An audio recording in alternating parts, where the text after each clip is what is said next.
Hi, everybody, and thanks for being with me on the Tony Tompkins Show for this particular podcast, which is Conversations with Dee and Tony. And of course, Dee is here with me now. I'm Dee. You are. Have been for quite some time, they tell me. I am. You are. Indeed. But indeed, you're Dee. So we've got a few things we want to talk about today, which is we're going to talk about David McBride. We're going to talk about the budget.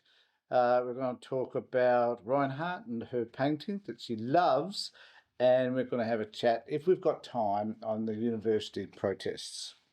So I'm just going to check on the time just to make sure we can fit that in. So, okay, so David McBride and the sentencing has become a big issue primarily because nothing's been done about whistleblower legislation really, even though I think the Teals are pushing for that. Changes. To protect whistleblowers. Yeah. David McBride's case is a bit confusing to me because I understand that he is regarded as a whistleblower.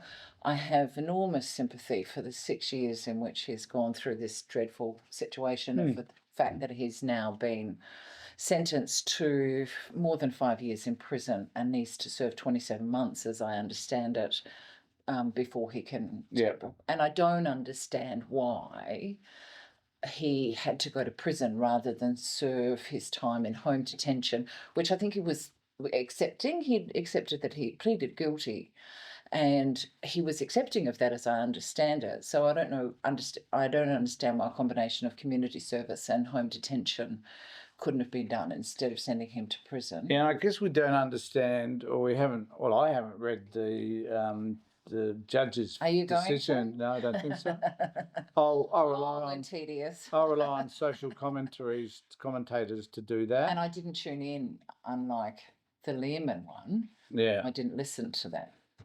But I think that, I mean, my concern is that I think, with all due respect to McBride, he made a stupid decision in giving that information to the journalist, given that what the journalist found in there was not the intent to what he had hoped. No. He wanted to raise an issue in relation to the way soldiers were vilified by the system, I guess, in terms of keep making them accountable for what actions they did while serving. So he wanted to say, well, this is over the top, shouldn't be tried in the way that they were, that it was totally inappropriate and that we should better respect our soldiers and all that sort of shit, which I don't think we should necessarily, because some of them behaved badly. Pretty badly. And then somewhere amongst all that information, though, the journalist decided, well, here's a case whereby soldiers have acted badly. And that's the Afghan files. Yeah. And that's the story that emerged from that, was the Ben Robert Smith story. Yeah. Wasn't it? So the issue for many people is that he's never been tried in a criminal court, nor have other soldiers, nor has any bosses, but David McBride gets sent off to prison, even though that might have been not have been the issue that he was prosecuting or wanting to speak out about in the first place. No, and it wasn't. And that the reality is, too, that there are lots of people. Someone brought up the issue about PwC. Yes, which is fair enough. Which they contravened the law. They actually they've given away secrets. Given away secrets. That's right. Profited from giving away secrets. Yes, exactly. Information. That was their modus operandi. Apparently, was to give secrets to their clients so they could avoid taxes. Yes. Yet nobody's been prosecuted. No, in fact, I heard recently that the PwC has been issued a new contract. I understand that too. Defence Department. It's a bit outrageous, isn't it? So it's So there's all these contradictions around what's happened to David, I think, and that at some point somebody has to say the system is corrupt, I think, because you have a lowly person like David who hasn't got the millions of dollars to fight their case like PwC. Who's given up his job and everything to prosecute this case, I guess. The man suffers from mental well-being issues, he's in a bad way, really. Yeah. And regardless of his motivation, He didn't deserve the sort of punishment. I I mean, this has been agree. going for 5 or 6 years now. I agree. And there was a time in which it was supposed to be sentenced, and then the sentence was delayed, and you just go, "Oh my God, the poor guy! Surely we should just put him out of his misery." I thought. Oh, don't say put him out of misery. It makes it sound like I it's to be didn't mean executed. No, I thought it was so badly handled, really, and I did feel for him. I did learn that you could have a support dog with you in court, though, which I didn't know before. All right, must get one. Get our daughter's dog whenever we have to go to court and say we need this dog. Not a good idea. Very disruptive. Yeah, well, that dog would be anyway. But yes, I think I do feel for him. I really do, and I think the sentence is inappropriate. And it's but I'm not a judge, so what do I? And it's out of proportion to what we see other people doing. Yes. Ben Robert Smith, no criminal case against him at this point.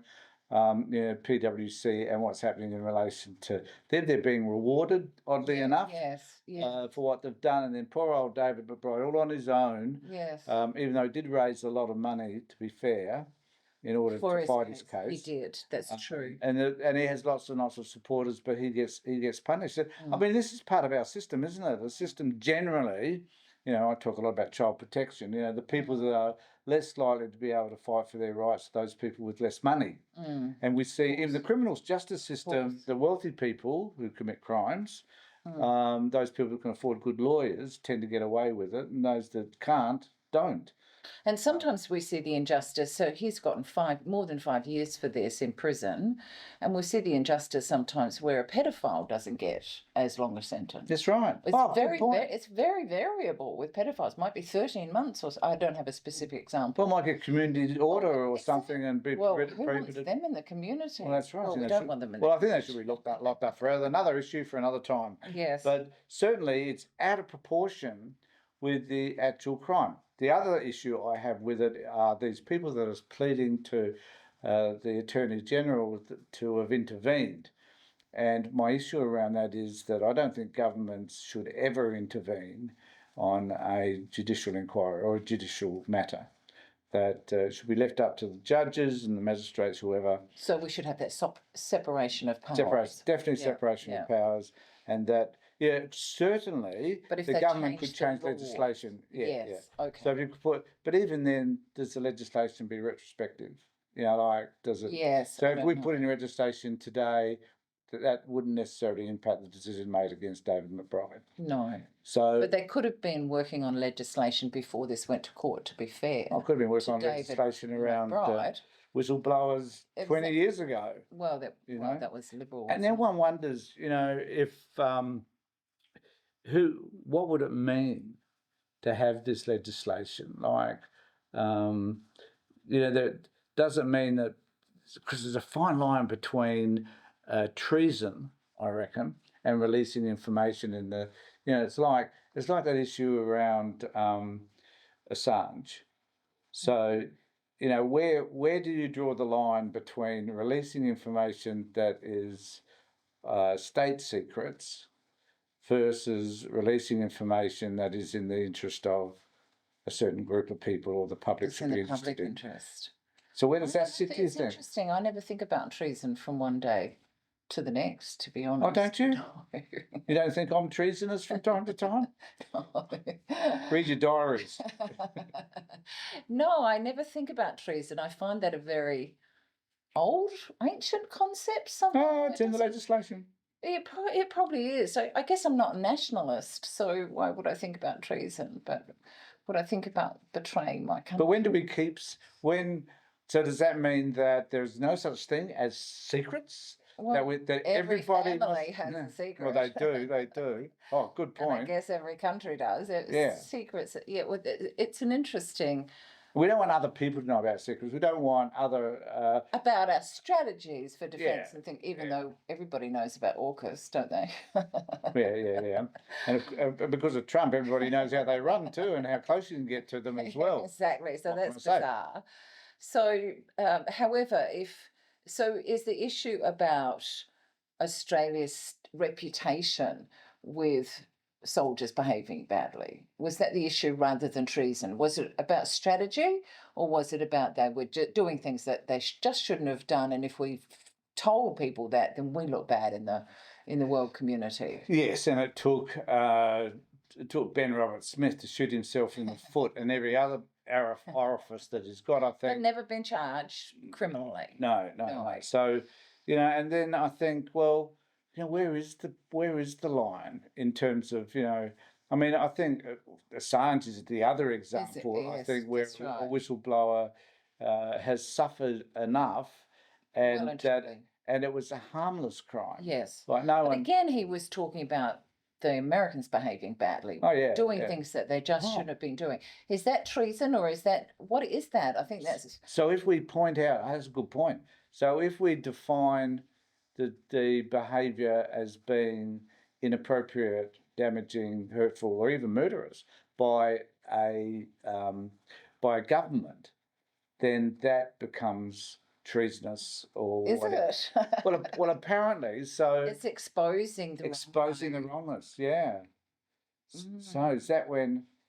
So is there an issue? We need to do. We need if we're going to have change and we're going to have people be accountable, then we need people to call out the government and others in power when they behave badly. Even though in the case of PwC they've been called out and it makes no difference. Yeah. They still get contract, but they should be called out. Absolutely. Yeah, they should be, and we should do whatever it is that we can to enable those. So let's say, this is me just thinking. Let's say we decide that we have legislation to protect whistleblowers. Does that then mean that organisations, governments, the services, whatever, may be a little bit more careful and cautious about, firstly, recording the things that they do which are harmful, or might it cause them to be more wary of the potential for inappropriate behaviours to be identified and aired to the public? May they become Well, I think all organisations are protective of their reputation. Well, they're always risk averse. Always. Well, not just risk averse, they will actually cover up information. If you think about, it's not just the Catholic Church, but the Victorian Education Department, where they've moved around pedophile teachers and priests and whatever. They're keen to protect their reputation rather than do the right thing. Yeah. Which is bizarre, isn't it? Well, true. Well, I think they're stupid because in the end they get caught out and then things are worse. They do. So a lot of, in this space around David McBride I think it raises a whole range of topics that the government, it'd be interesting to see where the government actually chooses to address some of those. And it would be interesting to see what is put in place in relation to a whistleblower legislation. So who knows? Let's wait and see. You might be a bit more confident in the present government than I am. Well, I don't know whether I'm confident in any particular government, to be quite honest, as we're about to discuss. Yeah. When it comes to the budget. I have rather a lot to say about the budget. I've kind of... You've just got a few notes there, have you? I've only got a few. I wanted to talk about how disappointing it is then when you have one of, I wouldn't say he's a hero, but I really like Jim Chalmers. He's thoroughly charming. Usually when I see him, I'm happy to listen to him. At the end of budget night, I was sick to death of him, and I didn't think that he had been clear in his responses. So Sarah Ferguson on 7:30 had asked him why this $300 to every household in the country was going to not be inflationary, and he didn't give a good response to that. I got a better response today from the Australian Institute, from one of the journos there, or one of the... Greg Terrico, was it? No, it was the other. It was the other. Oh, the other, yeah. So the Economist, anyway. So he's an economist. I got a clearer response in 2 seconds than listening to all. Which I was disappointed in, Jim. Can you remember the response? Yes, apparently. And I don't understand it. I just accepted it because I'm not an economist. But we're not economists. And not good with numbers anyway. But apparently it was. Well, I think what Jim Chalmers went on and on about was that Treasury said this would not put in pressure on inflation. What Matt at the Australian Institute said was it doesn't put pressure. He thought it was a really good idea. Yeah. And somehow I trust the Australian Institute than I do Jim Chalmers, so that's interesting. the economists thought it was a good idea because it won't put pressure on inflation because it doesn't increase the CPI, the Consumer Price Index. How that works, I don't know. But those guys thought it was good, so I took that. Yeah, and it was about how you measure the CPI. That's right. Which is about money that comes into people's pockets and how they spend it. Yes. Whereas this isn't going directly into people's pockets, it's just coming off their bills. Yes, even though for me that's very confusing because if it comes off your bill, then you've got more in your pocket to spend. Yeah. So it's still confusing to me. However, if the Australian Institute guys thought it was a good idea, then I'll take that. And I thought their response was better and clearer than Jim Chalmers around that. Yeah, and probably better than the response we'll get from Sky News. And the Australian. They've responded? Well, they probably have. I haven't signed it yet. But all they've been talking about is Jim Chalmers' wife's dress. I'll be doing anyway. Yeah, I'll be doing another podcast later on, just directly to my channel. So I hope people can have a chance to watch that. And also, I do need to say, please subscribe, ring the bell, all that sort of stuff, so that you can get more of our conversations. Which of course you want. Yeah, which are riveting, to say the least. The other thing I wanted to raise was that governments don't tend to, and this is a great disappointment of the Labor government, is that they don't tend to take responsibility for, no, I'll reframe that, they don't tend to take risks. So there's a lot of areas in which they could choose to be bold and to be daring and to create a better society. You know, at the moment, I think I refer to it a bit like giving breadcrumbs. Yeah. So we're just being drip fed. Yeah, we are, and that we need to be able to provide, or the government needs to provide ideas that, and I've got a few of those ideas that I'd just like to share with you all. Reformist ideas. Reformist ideas. Not into reform, this government. No. So I'll run through them because, look, I'm quite sure Anthony Albanese and the whole caucus they're listening. Are tuning into the things that we have to say because they're fucking important. Yeah. So free university. Free, which was the Which is what it was a Labor government initiative. However, it was also a Labor government that canned that and brought in HECS too. So you do need to. So, well, there was the Hawke government. There was a moment of risk taking. Yeah. And let's face it, Gough took lots of risks. And he which was his downfall in the end. Yes. Downfall. So sorry, Jim, you're not. Gough Whitlam is. But even if Jim's better looking, he's very charming, and he's much more charming. So I think, you know, if they offered everybody to have an opportunity to go to university, which is part of what they're driving to do anyway. Increasing that number of people that go to university, which is a good thing. Tertiary education. Well, tertiary education, which I think is great. Make it TAFE as well. Yeah. Would be fabulous, and that would increase the ability for people to seek better jobs and to earn more income, which provides income to the tax base, I guess. So, and the other one was increasing job seeker. Yes, so, I'm shocked and appalled that they haven't done this, and they've been in power since May 2022. We're in May 2024. Yep. They have made some small increase to job seeker, but they still haven't brought people out of poverty. Although we're on the pension, I think we're in poverty. However, they should at least increase it. Some people would say to 90%. I don't know why it's different. I don't understand. Do you understand why various benefits? So Dee's just mentioned that we're in poverty, so please subscribe to this. Ring the bell so we can get monetised, so we don't stay in poverty. Sorry. Well, I'm just curious about why the age, as I understand it, the age pension is indexed differently to job seeker.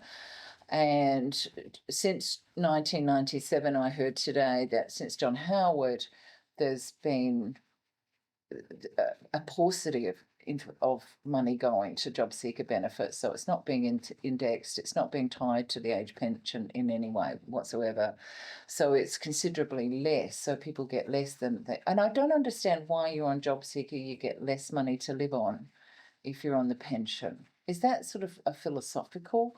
I've got no idea. I will have to speak to a philosopher or a theologian What do you think, Dee?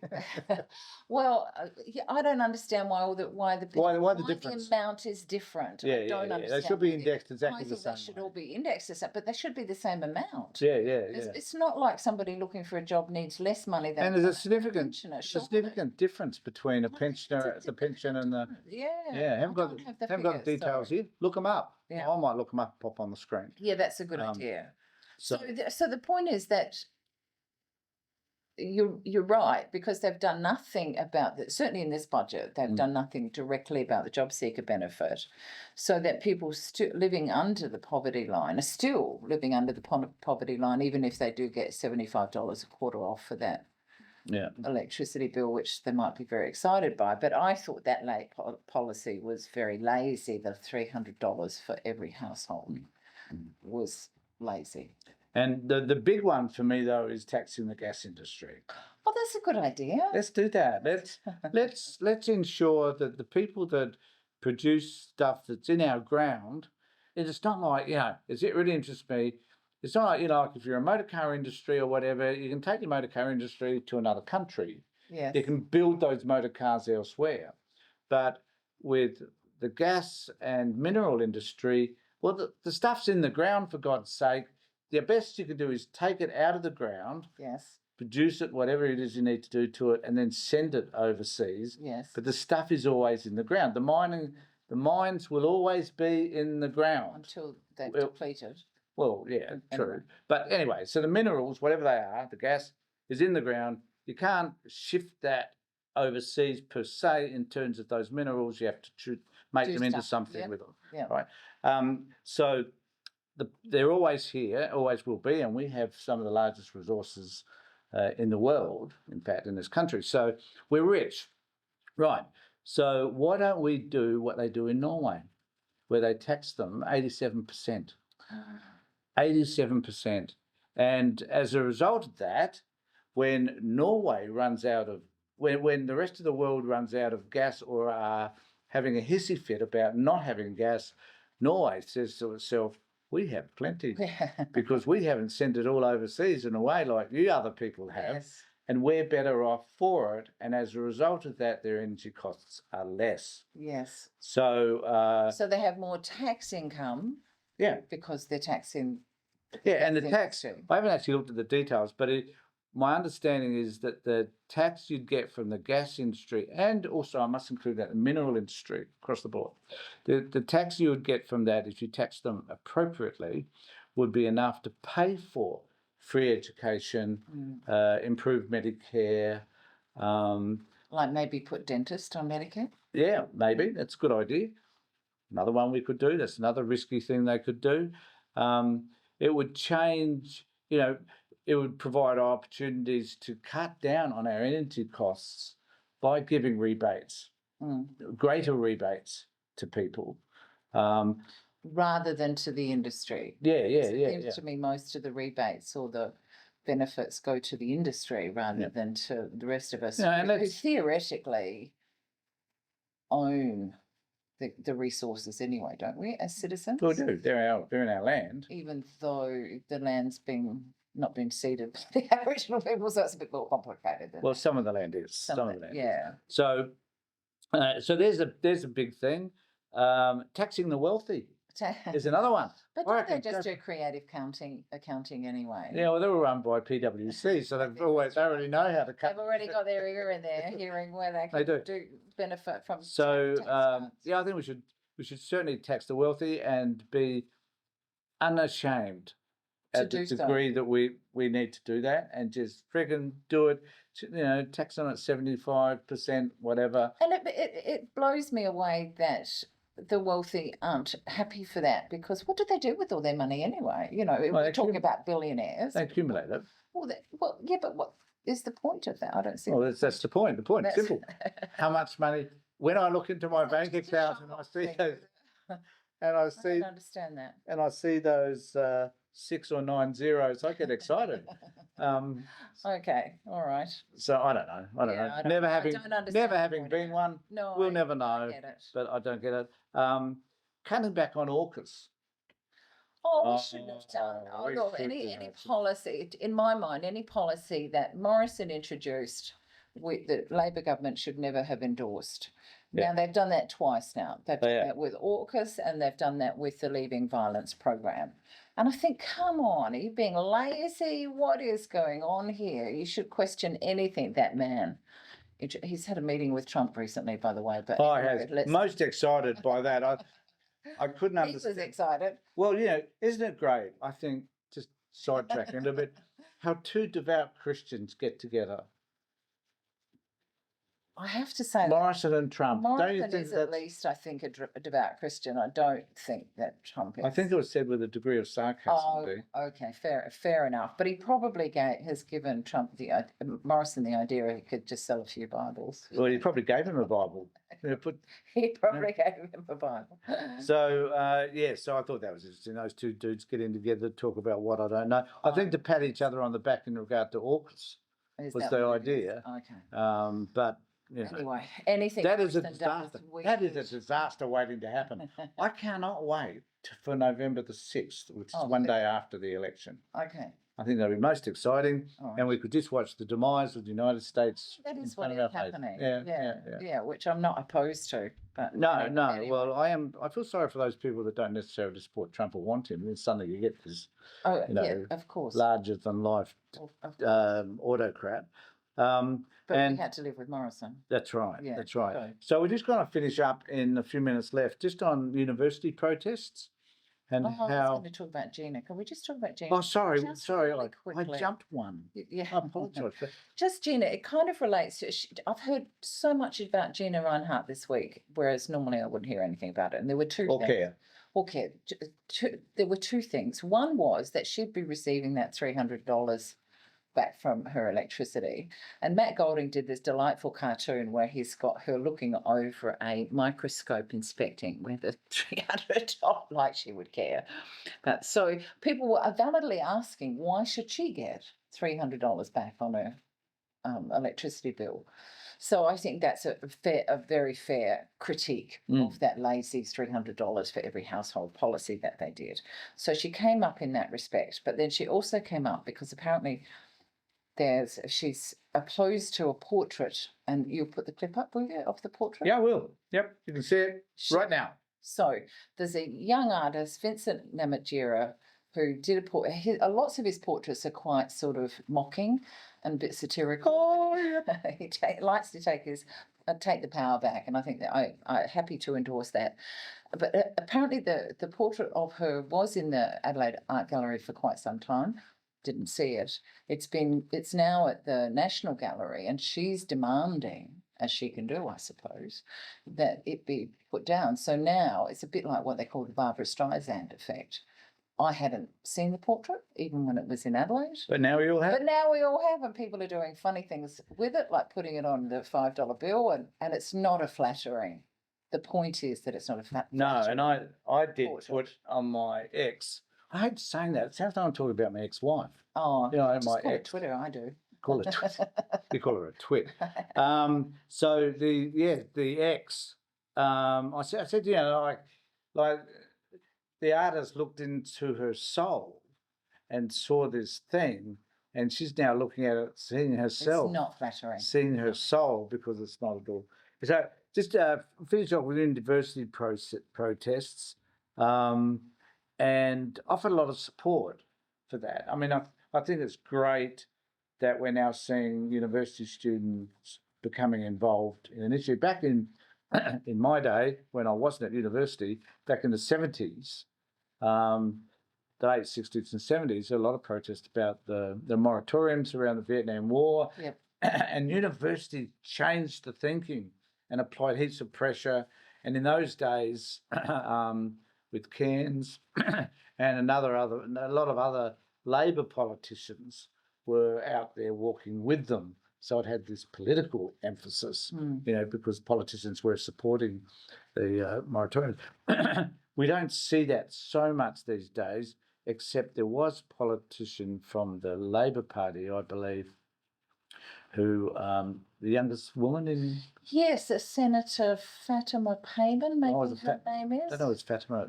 Anyway, Anyway, she's a Western Australian senator, and she spoke up yesterday. spoke out yesterday and called it a genocide, which I just want to make this one point.